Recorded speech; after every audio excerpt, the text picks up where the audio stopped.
আবৃত্তি করছি কবি সুকুমার রায়ের লেখা হিংসুটিদের গান। আমরা ভালো লক্ষ্মী সবাই, তোমরা ভারী বিশ্রী। তোমরা খাবে নিমের পাচন, আমরা খাবো মিশ্রি।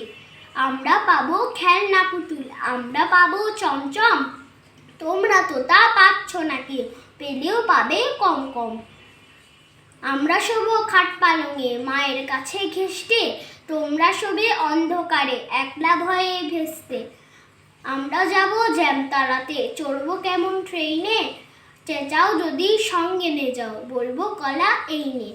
আমরা ফিরি বুক ফুলিয়ে রঙিন জুতোয় মচমচ, তোমরা হাদা নোংরা চিচি হ্যাংলা নাকে ফচফচ। আমরা পড়ি রেশমি জড়ি, আমরা পড়ি গয়না, তোমরা সেসব পাও না বলে তাও তোমাদের সয় না। আমরা হব লাট মেজাজি, তোমরা হবে কিপটে, চাইবে যদি কিচ্ছু তখন ধরবো গলা চিপটে।